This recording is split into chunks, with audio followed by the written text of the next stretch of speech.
everybody. You made it. You're here. Welcome to Cross Point. That's what we're doing today. We're stepping into Christmas, and we want to help you do the same and help you get ready to have one of the best Christmases ever. Because if you're like me, we're busy doing all the things that this Christmas season brings. And today, we want to help create a pause for you amidst the madness and experience some of the joy, the hope, perhaps even the peace that Christmas ushers into our lives. So, hey, my name's Kurt. It's great to have you join us here at Cross Point today. And not only are we excited you're tuning in today, but this is one of the best weekends of the year around this place because it's Spread Some Cheer Meal Box Return Weekend. And that means there's all kinds of love, generosity flowing in this place, out of this place this weekend. And so if you took one of these meal boxes earlier this month, sometime over the last few weeks, man, fill that thing up, bring it back later today. More on that here in just a moment. Now, first, a couple logistics. We would love to connect with you. One of the best ways to do that is to scan this QR code. It'll take you to our digital connection card. Tell us a little bit about yourself. If it's your first time with us, we'd love to know that, and we will have a small gift headed your way this week in the mail. All right, one of the reasons we love Christmas time around here is all the ways that there are to soak in the holiday spirit and be a part of sharing holiday spirit. For instance, Spread Some Cheer. Let's talk about this. This weekend is Meal Box Return Weekend. So if you took a box, bring that sucker back today, December 17th, between 8 a.m. and noon. And this is going to be an opportunity for you to bless our community with these boxes. If you didn't have a chance to participate in Spread Some Cheer and you want to, we still have a few meals that need to be funded. So $70 covers a meal. You can hit the give button. You can donate there, designate it Spread Cheer, and you can be a part of the action. So thank you. Thank you so much for your generosity. So many families are going to be impacted this weekend because of what you are doing through Spread Cheer. All right, also, this is our final normal weekend of services here of the year. Can you believe it? We're almost into the year. Next weekend, we begin Christmas Eve at Cross Point. All resources and energies going to Christmas Eve. 6 identical services beginning December 21st, Thursday evening. This is Christmas Eve before you leave. We would love to have you join us here. This is our studio audience service. This is the service that goes online. If you'd like to be a part of this, join us on December 21st, Thursday evening at 7:30. We're going to have a festive after party after the service with treats, beverages for both kids and adults. What that means is, man, come have a beer with us if you're an adult. Come for the party, the service, stay, hang out, invite your friends, and pictures with Santa. And so you're not going to want to miss it. It begins on the 21st. And then, of course, we have services December 23rd and 24th. A great opportunity to invite your friends and family. And we'll begin online, Christmas Eve online on December 24th. Now, if you'd like to volunteer at Christmas Eve at Cross Point, we would love to help you join a team. This is a great opportunity to attend a service and volunteer a service to where you not only experience the meaning of Christmas for yourself, but you help the hundreds of people who are going to be joining us over the course of this week have a great experience, whether that's welcoming them at the front door, helping take care of their kids in some of our child care environments, or serving a warm cup of coffee. We would love to have you on one of our teams. And then the following weekend, we have no services here at Cross Point. December 28th and 31st is a weekend of rest for all of our volunteers and leaders. And last, if you want to make a year-end gift that will help Cross Point end the year strong financially, we would love for you to do that. We are very diversified financially, meaning it takes all of us. A couple ways you can do that. You can donate at the give button. You can drop a check in the mail postmarked by December 31st, or you can drop a year-end gift off at Christmas Eve services, or if you have a stock gift or any kind of other unique gift, contact our office and we will get in touch with you. All right, we'll be back on Sunday, get this, Sunday, January 7th, 2024, as we kick off the new year. All right, we've got a great service today. If you're feeling a bit stressed, a bit maxed out, in need of some peace amidst the madness of the season, you are in the right place. To get us headed that way, we've got a great scene from one of our favorite Christmas movies, one of the best Christmas classics, one of our favorite Christmas families, this one right here. And so let's head to the venue and check this out.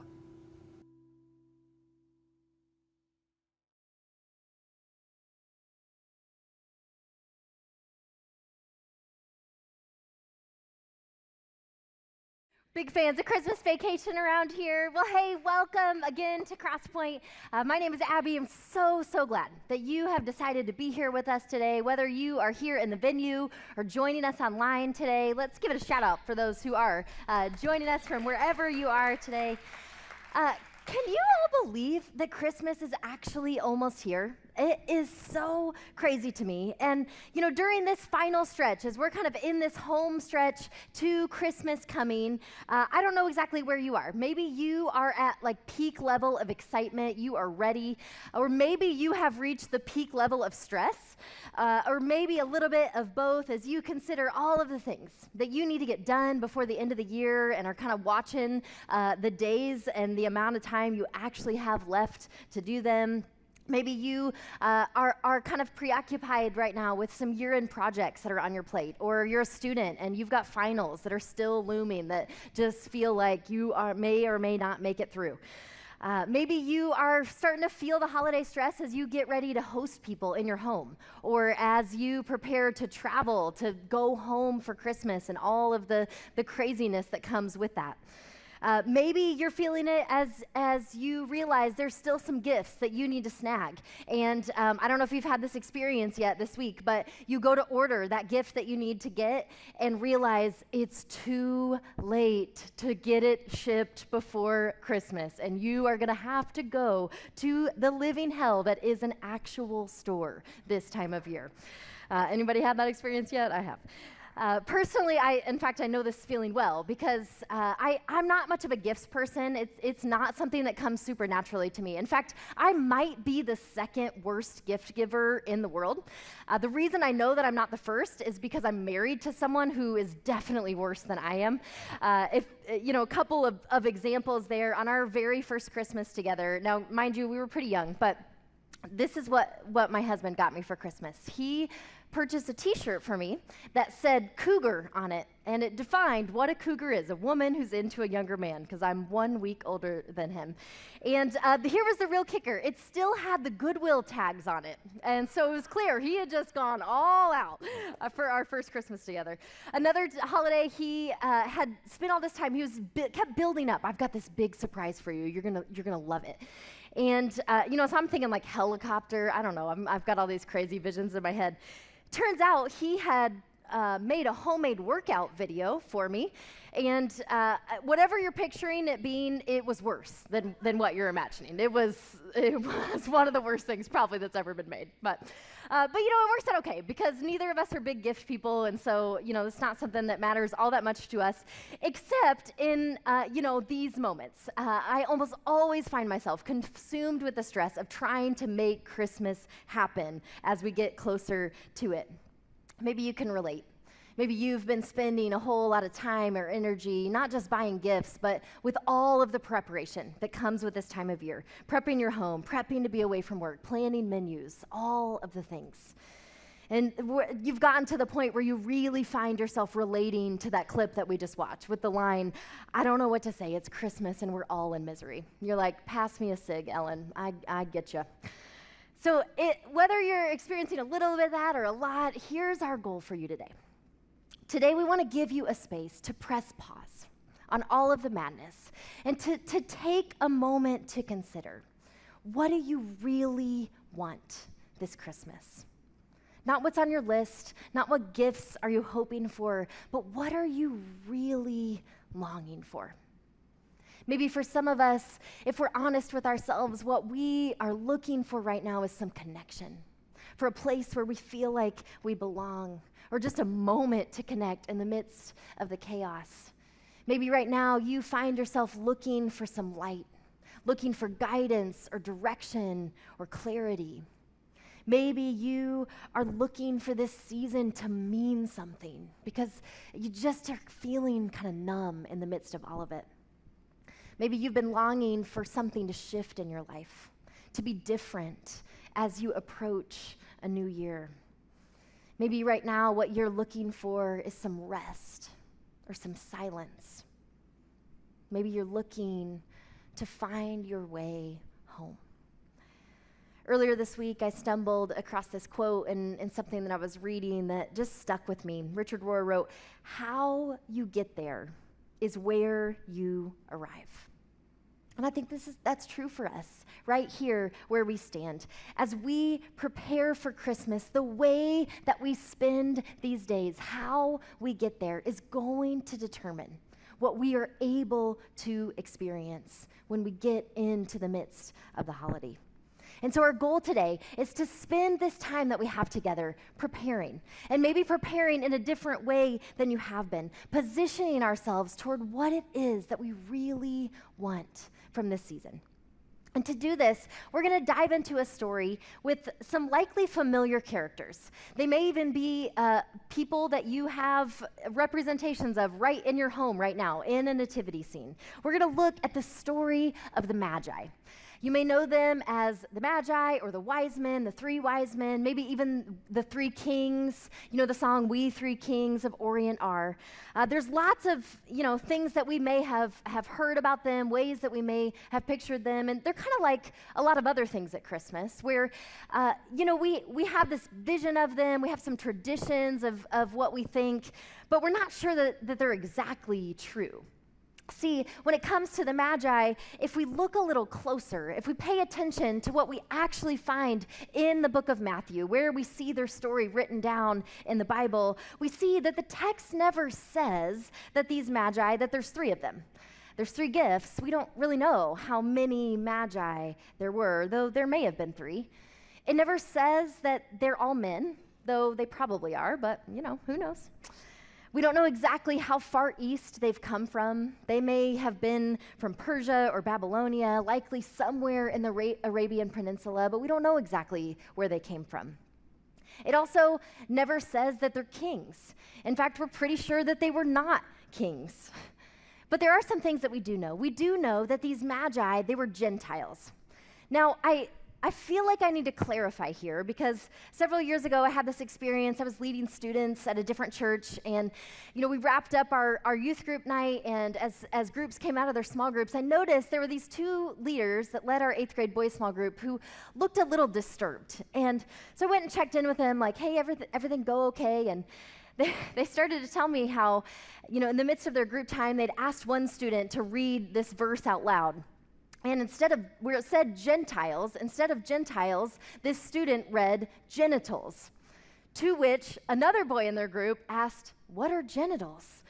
And so then these guys had to, have this impromptu anatomy lesson that they did not sign up for. This was not what they had in mind when they volunteered to lead that group.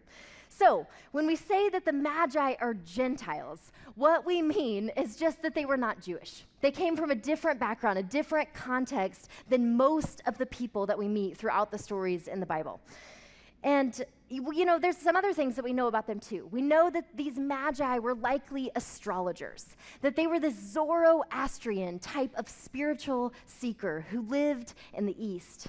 They were known to be spiritual people who wanted to understand the stars, who were seeking to figure out how they all fit together. And we actually get our word magic from this idea of magi. See, people believed that these guys could do strange and unusual things. And it's actually really wild that we have come to know them as wise, because that would not have been the impression for those who first heard this story. See, in the 4 different accounts of the life of Jesus that we find within the Bible, each one of them, Matthew, Mark, Luke, and John, they each give us a different perspective of the origin of Jesus' story. And Matthew's version is actually the only one that tells us this story, that tells us about the Magi. And what we need to understand is that Matthew was writing primarily to a Jewish audience, or to at least people who had a Jewish background. And in the Jewish tradition and throughout the biblical text, magic is acknowledged, but never positively. This was specific to their culture. There were other, contexts, the context where the Magi came from in the East, they would have been widely respected there. But for Matthew's context, for this Jewish audience that he's writing to, they would have heard Magi and assumed that they were people who think they are wise, but actually deal in nonsense. And so it's almost like for us to read them as wise men, we kind of need to read this as this tongue-in-cheek description of who they are. When we understand it this way, it makes their story surprising and interesting. It's meant to catch our attention, to cause us to reconsider what we thought we knew. See, despite the fact that these guys were unlikely participants, they were outsiders to the story in many ways, what we see is these magi are people who are seeking. They are searching for meaning. And there is a whole lot that we can learn from them, especially if what we are seeking is for this season to mean something, if we're looking to experience Christmas at a deeper level. And so let's take a look at how their story begins. In Matthew chapter 2, starting in verse 1, he writes, "After Jesus was born in Bethlehem in Judea, during the time of King Herod, Magi from the east came from Jerusalem and asked, 'Where is the one who has been born King of the Jews? We saw his star when it rose, and we have come to worship him.'" See, right off the bat, we see that they are people who were paying attention. They notice this star rising. They experience something that they had never experienced before, and they get curious. Now, it was a common belief in the ancient world to think that every time someone was born, a star rose, and it remained in the sky for the span of that person's life. Now, obviously, we know this is not how stars work. But though the method of how they got there may have been flawed, God used it. He used it, this thing that they were paying attention to invite them into the adventure of their lives. See, they somehow come to this conclusion that this star means that a new king of the Jews has been born, and their curiosity continues to grow. They don't just settle for having figured it out. What they do is they go. They embark on a journey to an unknown land, seeking after this king. And this is no small interruption to their lives. This journey would have taken them months, maybe even years. We have to imagine that these wise men, these magi, they had better things to do with their time, surely, right? They had better things to do than traipse across the countryside following a star. But it seems that they understood that movement is always a part of every search, especially a search for meaning. If we want to experience something deeper than we have experienced before, we have to be willing to go somewhere that we've never gone before. Not physically, but in so many ways. We have to be willing to step out of our comfort zone, because very little growth happens in our lives when that is where we're sitting. You know, it's interesting for us to imagine what it must have been like for them along the way. During the course of this journey, how often they must have gotten frustrated. Did they have moments of doubt when they were like, why are we doing this? Should we just turn back? Why did we make this decision? Is this really going to be worth it? But, you know, we don't really know much about that part of their story, because Matthew picks up when they arrive at Herod's palace. Now, Herod is the guy who's in charge of the region, and he's this puppet king that the Roman government has placed in power in order to keep order in Judea. And so the Magi come here, they come to Jerusalem because this is the place, reasonably, that they are expecting to find a future king of the Jews, at the place where the current king of the Jews lives. And after they explain to Herod why they have come, Matthew goes on and tells us, when King Herod heard this, he was disturbed, and all of Jerusalem with him. Now this refers to the news that another king had been born. See, just like that, Herod starts to feel threatened. There can't be two kings. And when Herod is bothered, everyone suffers. When Herod is disturbed, people die. This guy was known notoriously for being ruthless, the kind of ruthless where you kill your own wife and 3 of your sons, ruthless. People said about Herod, it is safer to be a pig than to be his son. He eliminated anything that he perceived to be a threat to his power. This is why all Jerusalem is disturbed with him, because they know what Herod is capable of. And so what Herod does is he calls together all of the wisest people he knows. He calls together the people who are supposed to know things. Matthew tells us he called a meeting of the leading priests and teachers of religious law and asked, "Where is the Messiah supposed to be born?" "In Bethlehem in Judea," they said, "for this is what the prophet wrote long ago. And you, O Bethlehem, in the land of Judah, you are not the least among the ruling cities of Judah. For a ruler will come from you who will be the shepherd for my people Israel." Now notice here the difference between these religious leaders and the Magi, these teachers and these wise men. See, in this context, everyone expected these priests and teachers to be the ones who were wise, to have the answers. And actually, they do. They know exactly where the Messiah is supposed to be born.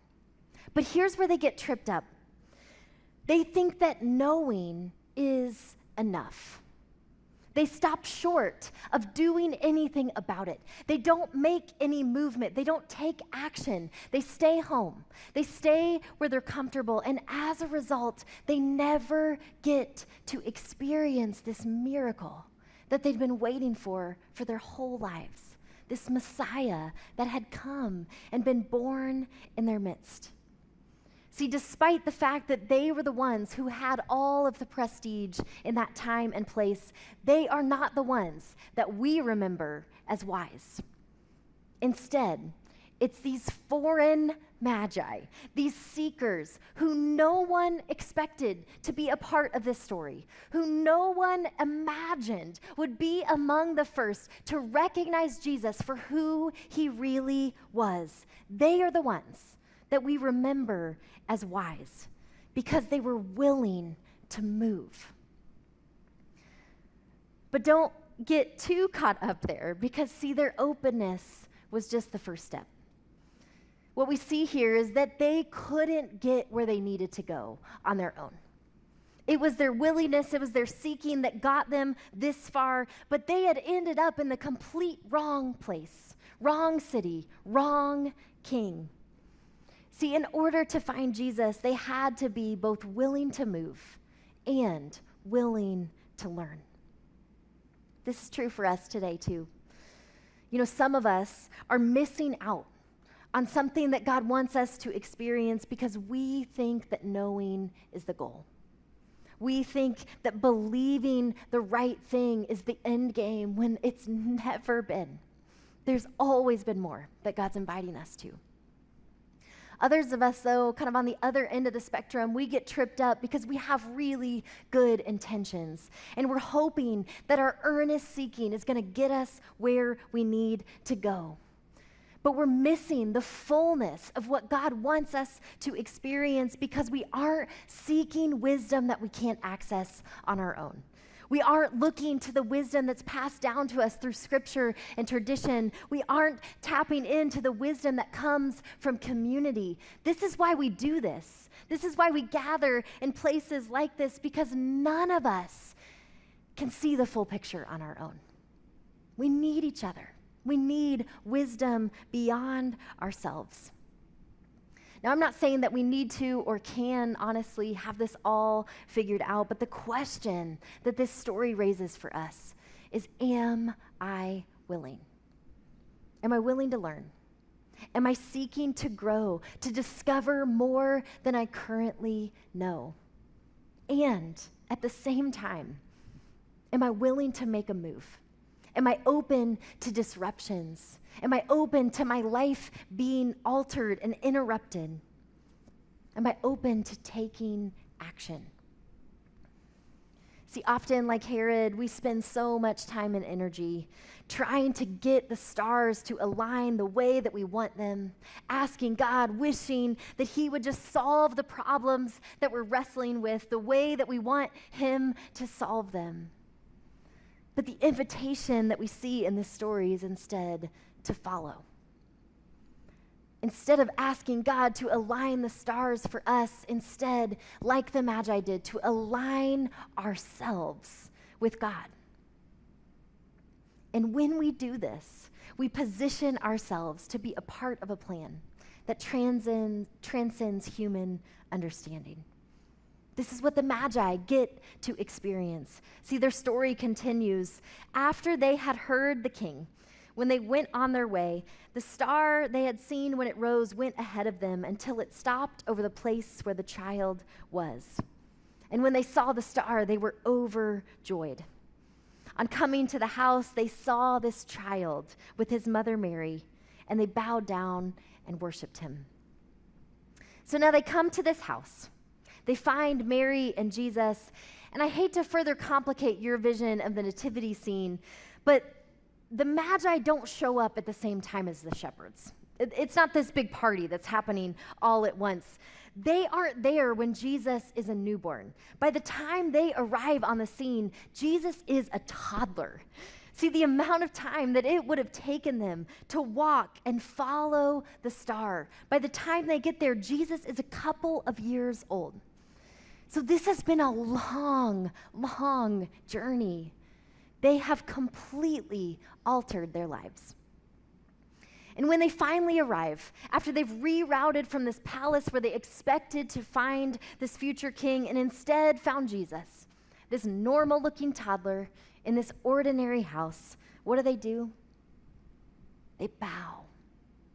They lower themselves down. What a move.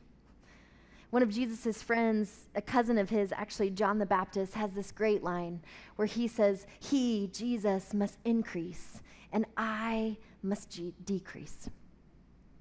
See, what John knew, what the Magi knew, is that getting closer to God means getting on the path to downward mobility. It means we live in such a way that we say, I'm going to put you up. I'm going to elevate God. I'm going to elevate other people. And I'm going to lower myself. I'm going to choose the way of humility. This word worship that we see Matthew use here, this word literally means to lower yourself and kiss the ground.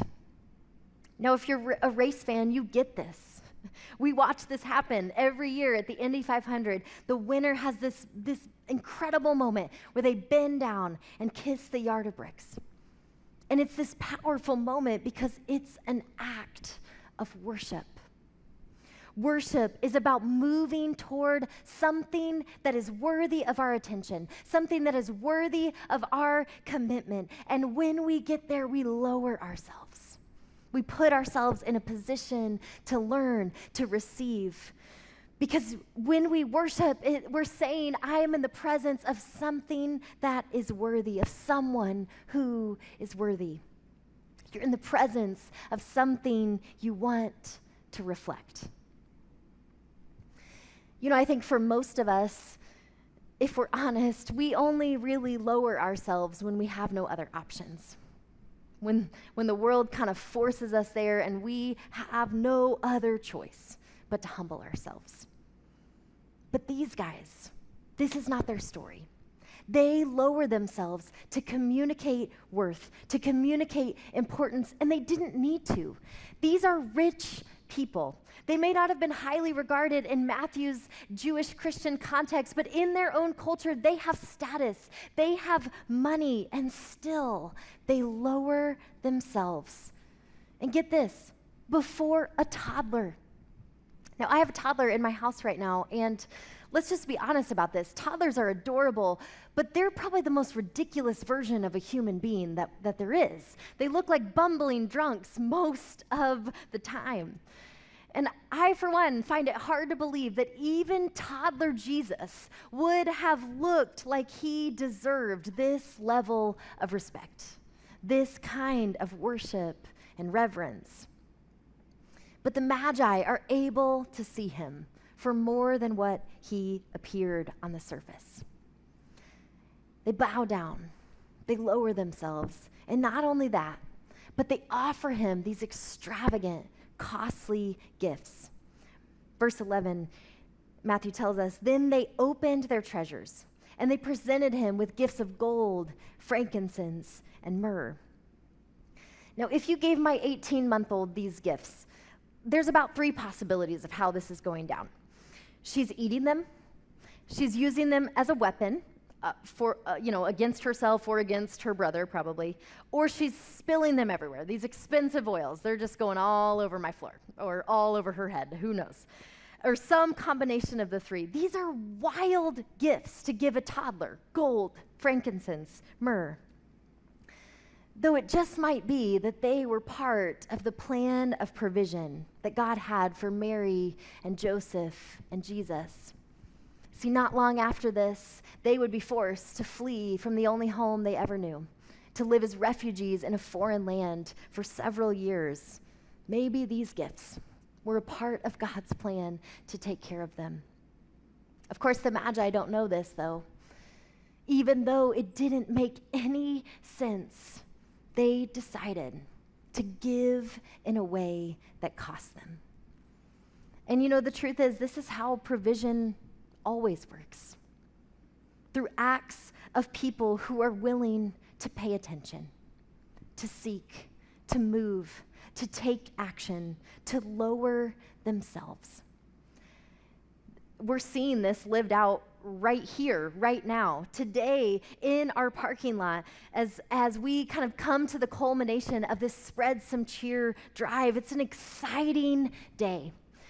And a little backstory on this: every year, as we began to plan this Spread Some Cheer meal drive, as we begin to get numbers from schools that we work with, every year we find that the poverty rates in those areas of town seem to be going up and up and up.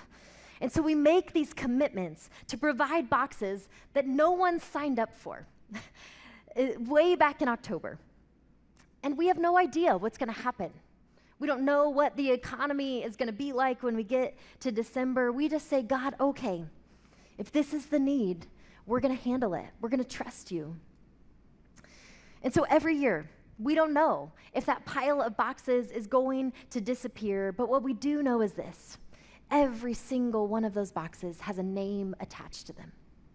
Every single one of those boxes represents an actual family in our community that we have the opportunity to come alongside, to bring some cheer, to provide some hope for them. 156 families this year. And it's not too late to join in. We still have 37 left to fund. See, the Magi, they gave these costly gifts, but not out of expectation, not out of obligation. They offered them as a response to what they had experienced, as a response to the way that they had been changed through this journey, to what they had encountered as they met Jesus. Perhaps this is a place where some of us might need a reset today. One of my good friends posted a few days ago about how she was just in the midst of this hard parenting day. And in the middle of it, she found herself being drawn to this phrase, "I get to." And so she's a crafty person. She actually made a bracelet of it. And she talked about how she needed this reminder that all of these things that felt so heavy in her lives, all the things she was holding, parenting and work and holidays, these things are a gift, not a weight. She wrote, "These are things that I've prayed for and worked for. This life that I'm living is a life that I've longed for, and I get to do it." That phrase has been a game changer for me this week as I think about all the things that I'm holding, as I look at the to-do list in front of me, the preparation yet to be done. I don't know what kind of movement you might need to make today. Maybe for you, it's a reframing like that, a reminder of why you're doing what you're doing in this holiday season. Perhaps for you, it's making a decision to alter some plans so that you can move in the direction that you sense God is inviting you to go. Maybe it's a move to pay attention, to seek, to learn, to allow yourself to discover something new. Maybe today you, much like the Magi, are finding yourself being drawn downward, to hit your knees as an act of saying, "God, I need you right now." Or maybe to humble yourself in front of someone else, to say you're sorry, or to tell a vulnerable truth. Maybe today is a day for you to make a move toward giving something that's going to cost you. Perhaps you'll help us to close the gap on those 37 gift meal boxes that still need funded for families in our community. Or maybe today you're going to make the decision to make a year-end gift to Crosspoint to help us to end this year strong. Kurt mentioned earlier how this is a messy time of year. We choose to give our volunteers and staff this weekend of rest on the last weekend of the year, which also happens to be traditionally the biggest giving weekend of the year. And so maybe you're finding yourself drawn to move in one of these directions. For both of these things, you can donate online through our Give button. Maybe for you, you are finding yourself ready to make a move that has to do with your time, to raise a hand, to give time during this busy season, maybe to volunteer at one of our Christmas Eve services, volunteer one and attend one, to help someone else have an encounter that just might change everything for them. What movement do you need to make? You may want to take a minute right now to pull that connection card back out and just to set an intention for this week, to commit to make a move on there. In fact, there's even one of the options is a blank that you can fill in. I will move this week too. Maybe you need to take a second to write that down, to mark the moment. There is one more thing, though, that we find in the story of the Magi that I want to make sure that we don't miss today. We see it in verse 12. Matthew tells us, when it was time for them to leave this house where Jesus was, they returned to their own country by another route, for God had warned them in a dream to return to Herod. Now, there is, of course, a practical reason that they decide to go home another way. They have to avoid Herod to protect Jesus, to protect themselves. But this also reflects the reality that they had been changed. They go home by another way because they are not who they were when this journey began. They are not the same people that they were before they had this encounter with Jesus in his humble home. Amidst all of the demands of this season, the reason that it is worth it for us to consider how we might make a move, how we might follow in their example, is that we too, we have the potential to walk away from this Christmas different than we came into it. We can be changed by this God who came to us, who made his home among us. In many ways, the story of the Magi is really the story of a findable God. A God who will use anything that we are paying attention to, anything that might catch our attention. A God who works through every twist and turn of our story. A God who brings us together, who uses other people to fill in pieces in our lives that we cannot access on our own. A God who intervenes in the midst of our misguided attempts to find our way home. The story of the Magi is really the story of a God who clears a path for everyone, especially even those who are far off, even the people who are the last ones anyone expected to seek and find this light that we've been longing for. For the rest of our time today, we want to give you the opportunity to put yourself in the position to be found, to encounter this God, to consider how you might make a move toward what you are really longing for this Christmas, and to pause, to sit in the silence for just a moment. When you walked into Crosspoint today, you got this bag. You can go ahead and grab it now. If you're at home with us, if you're at a coffee shop or a bar, wherever you are, go ahead and grab something to eat and something to drink. It really doesn't matter what it is. What we're going to do is we're going to participate in something that people have actually been celebrating ever since Jesus left this earth. Some call it communion, some the Holy Mass, some Eucharist, some the Lord's Supper. But what this is Jesus told us that when we gather together to do this, and if you're in this place today and you've never made a decision of faith, you've never decided to follow Jesus, maybe you're here and you're skeptical. First of all, we're glad that you're here. And I just want you to know that as we go through this, you're welcome to eat and drink along with us. It's just not going to mean the same thing for you. Though perhaps it will.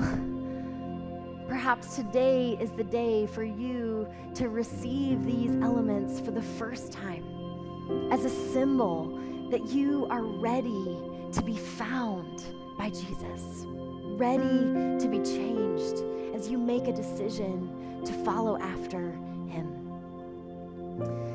You can go ahead and take these crackers and this little juice out of here. And when you take these elements into your body, what we're doing is an act of remembering. And it's also an act of being reminded that change is possible. See, just like the elements literally get into your system, become a part of who you are as you digest them, in the same way, God wants to transform us, wants to sustain us, wants to consume our lives in a way that help us to experience life the way that we were made for. And so we take these as an act of remembering him, to be reminded of what he has done for us, of who he is. Jesus' body is represented by this bread, this cracker.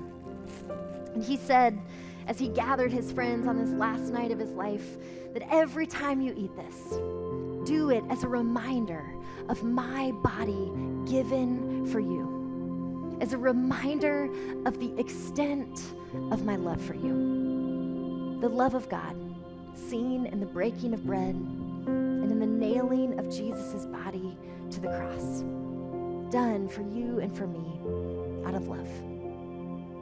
Take and eat.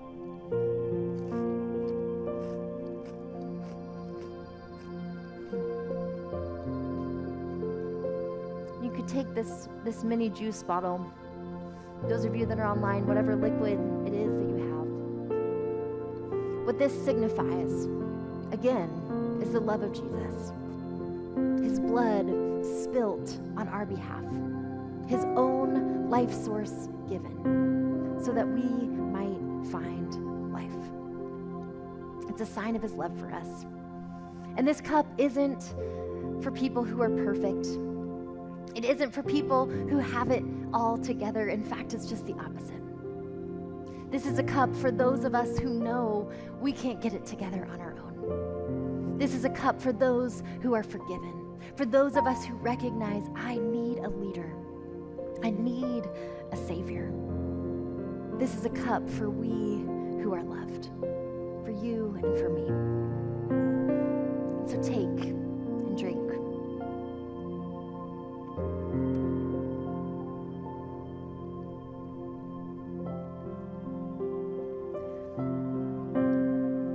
As you look at this vial that is now empty, you may want to take this with you as a reminder of what Jesus did for us, for the way that he emptied himself so that you could live. Take it with you as a reminder that Christmas is about this God who gave everything, who chose this way of humility, who chose downward mobility, Son of God, who moved into our neighborhood, made his home among us, so that we could know what it means to have life to the full. And it all began on one silent night.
don't you go ahead and stand and sing along with us?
So glad you joined us today. Our prayer is that you would experience some of that peace that we just sung about, because that's a real peace. It's one you can experience, and it all began because of what happened at the first Christmas. Now, if you made the choice today to take advantage of the grace that Jesus brings by taking a step to trust Him as your Savior, as your leader, man, we would love to celebrate that. Let us know on your connection card. And if you'd like somebody to pray with you today, just text this number right here on the screen, the keyword need prayer, to 317-834-7373. A member of our prayer team will be in touch with you over the next day. And last, if you're a giver here at Crosspoint, again, just want to say thank you. Your generosity makes all this happen, helps this go out through the airwaves, all the things that happen in and out of this space, the Crosspoint campus. None of it would happen without you. If you want to become a giver, you can hit the give button today and you can donate, and know that all those gifts fuel all the goodness that comes out of this place. Hey, thanks for joining us. We can't wait to see you at Christmas Eve at Crosspoint.